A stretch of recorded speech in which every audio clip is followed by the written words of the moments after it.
वैदिक ज्योतिष, पंचांग, और उसमें भी ऋतुओं की चर्चा कर रहे हैं।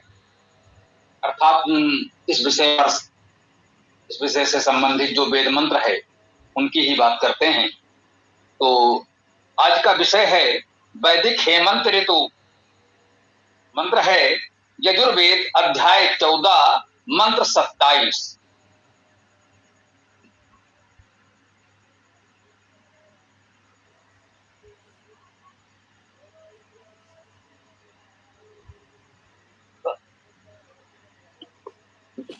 ओम सहा चा सहस्या चा हेमंतिको ऋतु अग्ने अंतः श्लेषो असि कल्पेताम द्यावा पृथ्वी कल्पन्ताम आप औषधया कल्पन्ताम अग्नयः पृथक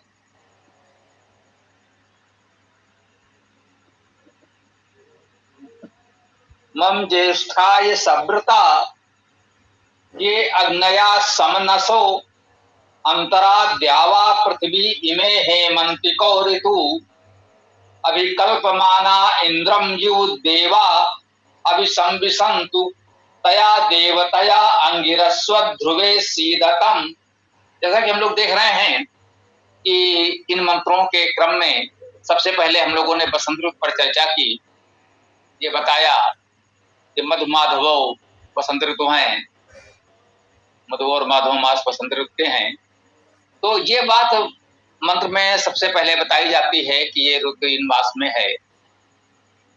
उसके बाद मंत्र बड़ा है, परंतु लगभग शब्दशः इन सभी मंत्रों में पुनरुक्त हो रहा है। तो बसंत ऋतु के संदर्भ में जो प्रथम मंत्र था उसमें पूरे मंत्र की चर्चा हम लोगों ने कर ली है। तो प्रत्येक मंत्र में उन सभी शब्दों की चर्चा व्याख्या नहीं करते। तो जब कोई नया व्यक्ति जुड़ा हो तो वो बसंत ऋतु वाली व्याख्या वीडियो देख सकते हैं। तो आज हेमंत ऋतु का मंत्र है, कह रहे हैं सहा चा सहस्या चा हेमंतिको ऋतु। इसका अर्थ हुआ सह और सहस्य, ये दो मास हेमंत ऋतु के हैं। अब सहा और सहस्य आज के दृश्य प्रचलित तो नहीं है।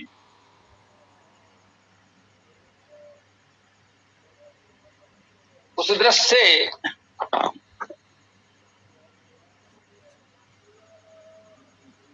यदि देखना चाहेंगे तो अब इन मासों को क्या कहें, जैसे पहले था ईसाचा ऊर्जाचा शारदो ऋतु,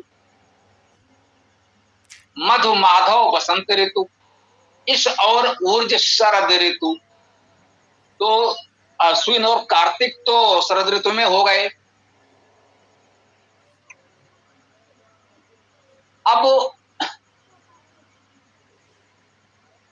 अब मार्गशीर्ष या अग्रहायण, ये एक ही मास के दो नाम हैं।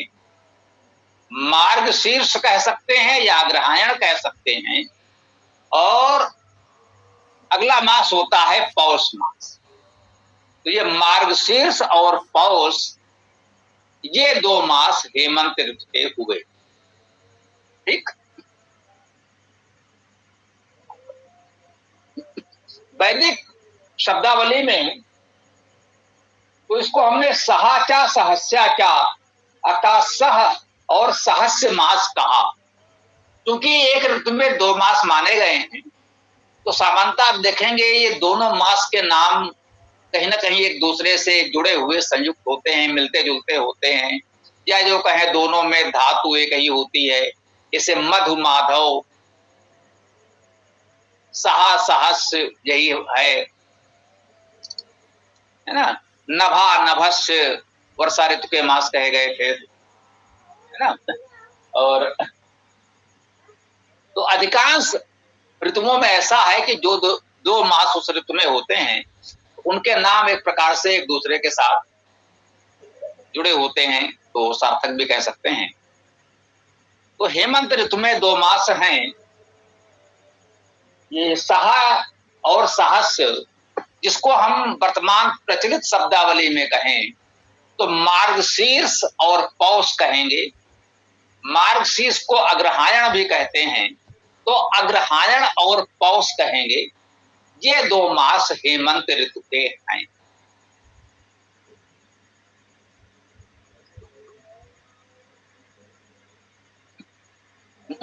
अब एक विशेष बात और मुझे लगती है, वो मेरे लिए भी सत्य है, आप में से भी अधिकांश लोगों के लिए हो सकती है। हेमंत ऋतु की बहुत चर्चा नहीं। वसंत ऋतु कैसी होती है, उसके पश्चात ग्रीष्म ऋतु कैसी होती है, वर्षा ऋतु आती है उसके पश्चात, ये सबको अनुभव है। हर कोई बता देगा भाई बसंत ऋतु की बात होगी तो बसंत ऋतु में ऐसा वातावरण होता है, ग्रीष्म में ऐसा होता है, वर्षा में ऐसा होता है। शरद ऋतु, हाँ भाई वर्षा समाप्त हो गई है, अब ऐसी स्थिति है शरद ऋतु की। इसके बाद जो हेमंत ऋतु आती है, ये इस दृष्टि से बहुत लोक प्रचलित तो नहीं, तो इसको ऐसे ही समझ सकते हैं कि वर्षा विगत शरद ऋतु आई। वर्षा के समाप्त होने पर शरद ऋतु आती है, आकाश निर्मल हो चुका है, वर्षा हो जाने से प्रकृति के धूल आदि उपद्रव शांत हो गए हैं, ग्रीष्म का प्रकोप भी नहीं रहा और एक सामान्य स्थिति हमको दिखने लगती है, अच्छा लगता है शरद ऋतु। अब उसके पश्चात जो हेमंत ऋतु आ रही है, स्वाभाविक है धीरे धीरे दिनमान घटने लगा, अर्थात दिन छोटा और रात्रि बड़ी होने लगी। हम लोग इस समय अनुभव कर रहे हैं। अब वो लगने लगा है कि हाँ दिन धीरे धीरे छोटा होने लगा, प्रत्यक्ष अनुभव में आने लगा। वैसे तो लगभग 21 जून को जब सूर्य दक्षिणायन होता है, तभी उसी के पश्चात दिन छोटा होने लगता है। यदि बिल्कुल मापन की दृष्टि से कहेंगे, सूर्योदय सूर्यास्त का समय देखेंगे तो घटना तो आरंभ हो जाता है, परंतु लोक व्यवहार में कहें, दैनिक जीवन में हमको बहुत दिन तक समझ में नहीं आता। उतनी ही गर्मी है, उतना ही जब तक सो करके उठे तब तक धूप आ गई, तो बहुत व्यवहार में समझ में नहीं आता। लेकिन अब इतना समय व्यतीत हो गया है तो अब स्पष्ट लगने लगा है कि हाँ अब तो दिन छोटा होने लगा। अब सुबह सोकर उठते हैं तो फिर धूप नहीं दिखती किसी को। अधिकांश लोगों को होगा कि हाँ प्रातः काल जागरण के समय अब वो कुछ अंधकार की स्थिति लगभग होती है, रात्रि है, पूरी तरह भी रात्रि समाप्त नहीं हुई है। लगभग उसी समय की दृष्टि से घड़ी से कहीं उठते होंगे जो लोग भी, तो कह सकते हैं हेमंत ऋतु में अब दिनमान घटना, तापमान घटना अनुभव होने लगा। यद्यप अभी ऐसी कोई स्थिति नहीं है जो धीरे धीरे बढ़ेगी, इसे शीत ऋतु कहा जाता है। हेमंत और शिशिर ये दोनों ऋतुओं को एक प्रकार से शीत ऋतु कहा जा सकता है। हेमंत में धीरे धीरे अब शीत का प्रभाव बढ़ रहा है, क्योंकि अभी तक ग्रीष्म का प्रभाव था। शरद में भी ग्रीष्म का प्रभाव पूरी तरह समाप्त नहीं होता, प्रकोप समाप्त हो जाता है। तो हेमंत में अब धीरे धीरे शीत का प्रभाव बढ़ने लगता है। तो थोड़ा सा ऋतु की दृष्टि बस इतना अनुभव होता है, तो ये बहुत प्रचलित नहीं है, इसलिए मुझे लगा थोड़ा सा इसी बात कर लें। तो अग्रहायण या मार्गशीर्ष दोनों तो एक ही मास के नाम हैं, और दूसरा पौष का मास, ये दोनों मास हमारे इस हेमंत के ऋतु पे हैं। हेमंत एक प्रकार से हिम शब्द से हेमंत बन रहा है, जो हिम से युक्त हो, और हिम शीतलता का प्रतीक है। वैसे अब कोई कहेगा तो ये शब्द भी ही गतो धातु से ही बनेंगे। इस ही धातु का अर्थ है गति करना, वृद्धि होना आदि आदि और भी अर्थ है, लेकिन मुख्य अर्थ जो है गति और वृद्धि माना जाता है। तो अब यही कह लीजिए कि शीत का प्रभाव बढ़ने लगा, उसे हेमंत ऋतु कहा गया। अब धीरे धीरे शीत का प्रभाव बढ़ने लगा, शीत की वृद्धि होने लगी, वो हेमंत है। और हिम हम शीतल जल के शीतल जमे हुए रूप बर्फ जिसे हम लोग कह रहे हैं, उसी को संस्कृत में हिम कहते हैं। उसी से हिमालय बना है। हिम का घर हिमालय, हिमाचल जो भी हम लोग कहते हैं, उसी से जुड़ा हुआ हेमंत है। अब शीत का प्रभाव आरंभ हो गया है। पूष, ये पौष का मास जो है, जिसे ग्राम्य उच्चारण में हम लोग पूष भी कहते आए हैं, यही शीतकाल का चरम लगभग माना जाता है। पूस की रात, एक लोक भाषा के लेखक की कहानी है, प्रसिद्ध है कि अत्यधिक शीत का समय ये पूस का मास माना जाता है।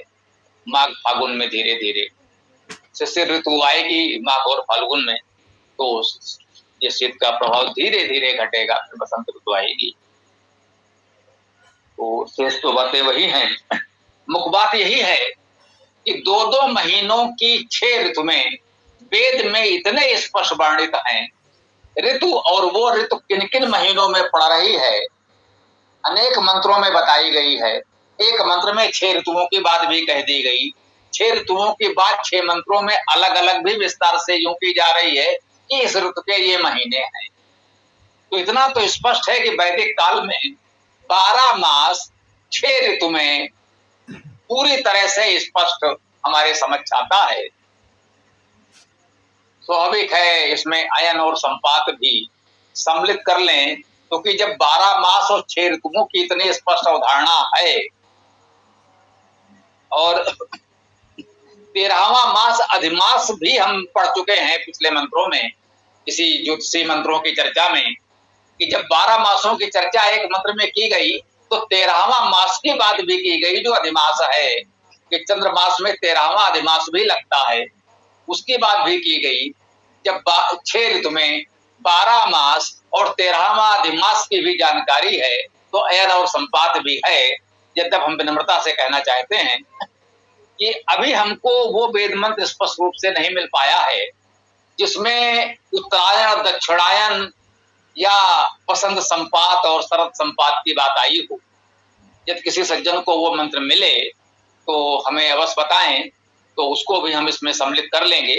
ये पुस्तक है वैदिक धर्म, जिससे हम इन मंत्रों को पढ़ रहे हैं। तो वैदिक धर्म से संबंधित अनेक विषयों के वैदिक मंत्रों का संकलन करके हमने ये पुस्तक वैदिक धर्म तैयार की है।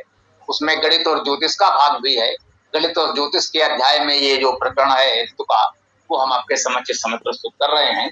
तो आज की बात यूं समझें कि मास, अधिमास, ऋतु, संवत्सर सबको वेद में मिल गए।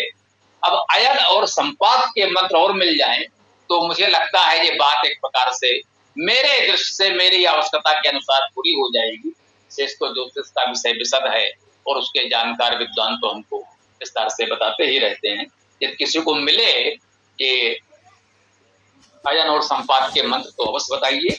जहां से हम अपनी बात को यहाँ विराम देते हैं। आगे आप लोगों का जो भी प्रश्न विचार आदि हो तो कृपया प्रस्तुत करें। ओम।